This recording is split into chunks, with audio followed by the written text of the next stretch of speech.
गांव संस्कार धानी का हाल जानेंगे रिपोर्टर देवाशीष झा के साथ। गांव संस्कार धानी का हाल जानेंगे रिपोर्टर देवाशीष झा के साथ। गांव संस्कार धानी का हाल जानेंगे रिपोर्टर देवाशीष झा के साथ।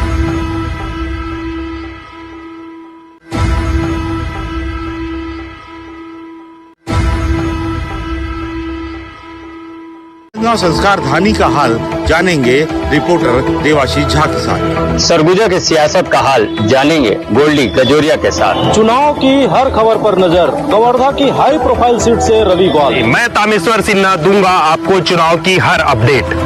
मां दंतेश्वरी के पावन धरा में क्या है चुनावी हलचल, जानिए मेरे साथ जितेंद्र चौधरी एशियन।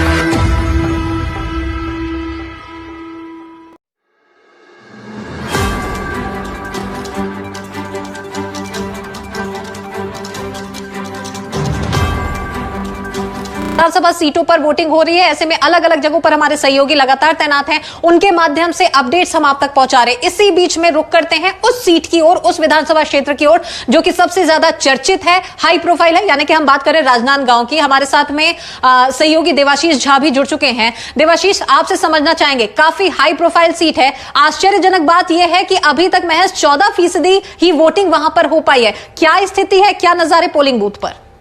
नहीं, अभी जस्ट कलेक्टर ने हमें, डोमन सिंह ने बयान दिया है कि 28% वोटिंग हो चुकी है दिन के 12 बजे तक। अभी जस्ट बाइट दे के निकले हैं राजनांदगांव के कलेक्टर, और चारों विधानसभाओं में अभी तक जो भी स्थिति है शांतिपूर्वक है। कुछ सेंसिटिव इलाका है, लेकिन कोई भी अप्रिय घटना की बात ऐसी कोई घटना नहीं हुई है।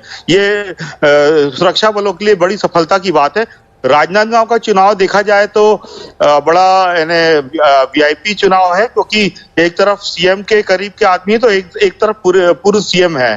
तो देखना यह है कि 3 तारीख को क्या होगा, अभी तो हम कुछ नहीं बोल सकते, लेकिन 3 तारीख को सभी चीजें सामने आ जाएगी। दोनों तरफ से जोरदार चुनाव प्रचार हुआ। एक तरफ योगी भी आए तो यहाँ पे राहुल गांधी और सभी लोगों ने चुनाव प्रचार किया।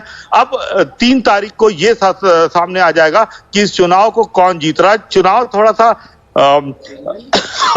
3 दिन पहले तक थोड़ा कड़ा था, लेकिन बाद में कुछ एक तरफा दूसरा तरफा लगा है, लेकिन अभी बोलना कुछ भी बेकार है। ये 3 तारीख के बाद ही पता चलेगा। तो जिस दिन चुनाव परिणाम आएंगे उस दिन तो तस्वीर ये साफ ही हो जाएगी। लेकिन आपके पीछे हम देख पा रहे हैं देवाशीष, बड़ी संख्या में लोग पहुंचे हुए, मतदाता पहुंचे हुए अपनी बारी का इंतजार कर रहे हैं। हम चाहेंगे कि आप उनसे बात करें, उनकी प्रतिक्रियाएं लें कि ताकि उनका क्या कुछ कहना है इस चुनाव को लेकर। जी, बात करूं मैडम? हेलो, क्या कहना है चुनाव में? है सब क्या कहना है? ठीक है।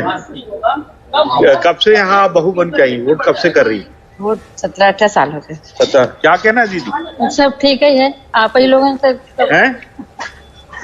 तो ये देखिए, लोग कुछ शर्मा भी रहे हैं, अभी कुछ बोलेंगे भी नहीं। हेलो, चलिए, बिल्कुल। इसके अलावा चुनावी समीकरण को भी समझ लेते हैं देवाशीष साहब से कि क्या लगता है किस प्रकार के कैसे समीकरण यहां पर बनते नजर आ रहे हैं। एक और खुद पूर्व मुख्यमंत्री है रमन सिंह है, जो कि 15 साल तक छत्तीसगढ़ की कमान संभाले हैं, उनकी सत्ता रही है, वे मुखिया खुद रहे हैं। दूसरी ओर में गिरीश देवांगन है, कांग्रेस की ओर से वो भी बड़े चेहरे हैं, लेकिन वो यहां से इस बार चुनावी मैदान पर है। कैसे मुकाबला देख पा रहे, कैसे समीकरण? अगर लोग विकास को याद करेंगे, 15 साल के विकास को, तो लोग हो सकता है रमन सिंह की तरफ वोट कर दें। लेकिन अभी यहाँ पे एक ओबीसी फैक्टर भी काम किया है, और एक युवा विधायक और सक्रिय विधायक जो जेड सुरक्षा में नहीं रहता है, अगर लोग उस चीज को सोच लेंगे तो यहाँ पे गिरीश देवांगन जी अच्छी टक्कर दे सकते हैं। चलिए, बिल्कुल। तो कांटे की टक्कर यहां पर देखने को मिल रही है। तमाम जानकारी के लिए और हमारे साथ में जुड़ने के लिए बहुत शुक्रिया। तो देवाशीष झा हमारे साथ में जुड़े हुए थे। राजनांदगांव की अपडेट हम उनके माध्यम से ले रहे थे कि किस प्रकार से कैसी क्या कुछ स्थिति है, वोटर्स का क्या कहना है, ये भी, और अभी ताजा तरीन हालात जो निकलकर सामने आए, क्योंकि 11 बजे तक की जो स्थिति निकलकर सामने आई थी, उस लिहाज से अगर राजनांदगांव पर अगर गौर करें तो महज 14% ही यहां पर वोटिंग की फीसदी निकलकर सामने आई थी। लेकिन अभी लेटेस्ट अपडेट आया, जैसे कि हमने अपने सहयोगी के माध्यम से जाना भी है, 28 28% वोटिंग अभी 12 बजे तक की स्थिति में दर्ज की गई है, यानी कि ये आंकड़े अभी बढ़ गए हैं। तो कुल मिलाकर अलग अलग जगहों पर वोटिंग की प्रक्रिया सुबह से ही शुरू हो चुकी है। मतदाता खासे उत्साहित नजर आ रहे हैं। पोलिंग बूथों पर लंबी कतारें मतदाताओं की देखने को मिल रही है। एशियन न्यूज भी आपसे अपील करता है कि अगर आपके भी निर्वाचन क्षेत्र में, विधानसभा क्षेत्र में अगर आज चुनाव हो रहे हैं तो आप भी बढ़ चढ़कर लोकतंत्र के इस महापर्व पर हिस्सा बने और अपनी भागीदारी इस पर दे। फिलहाल रुकने एक छोटे से ब्रेक के लिए जल्द लौटते हैं।